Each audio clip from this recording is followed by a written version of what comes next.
Почитувани медиуми, почитувани граѓани, Социјалдемократскиот сојуз на Македонија, како одговорна партија, за само 2,5 години спроведе бројни проекти за унапредување на инфраструктурата. 2019 година беше доказ за успешна година на полето на реализирани капитални проекти кои достигнаа високи 86%. Се инвестираше во гасификација, железница, комунална инфраструктура, социјални станови. Во 2020 година продолжуваме по прав пат и реализација на уште повеќе капитални проекти.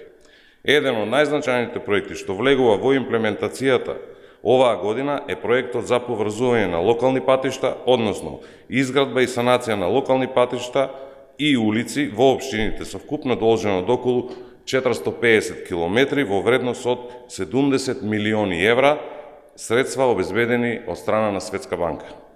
Како дел од вложувањето во инфраструктурата и отпочнувањето на реконструкцијата и рехабилитацијата на патниот правец Крива Паланка-Деве Бајер, односно граничниот премин со Република Бугарија, патен правец кој е само дел од коридорот 8, еден од најзначајните коридори што ја поврзува оската исток-запад на југот од европскиот континент.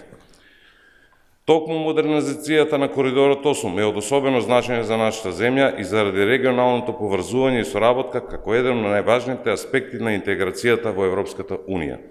Воспоставување на овој коридор ќе придонесе да се развие систем на превоз, што ќе придонесе кон зголемување на трговската размена во функција на подобрување на конкурентноста и развојот на економијата и комуникацијата со европските земји.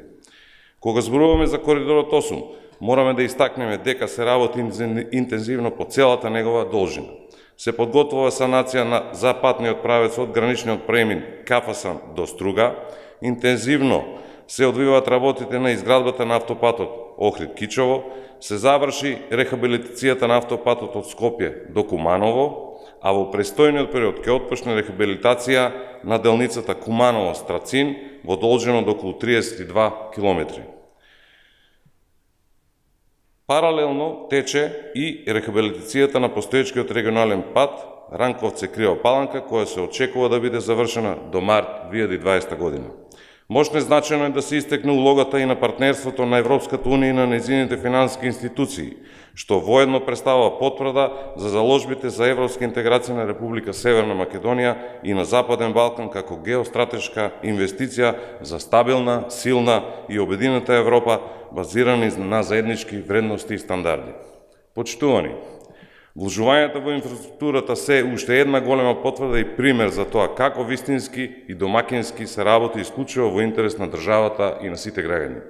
Додека ВМРО-ДПМН инвестира во барокни фасади и споменици, СДСМ преку владата која ја предводи, инвестира во нови патишта, канализации и водоводи, железници и многу други капитални инвестиции кои се од суштинско значење за резимот на нашата држава.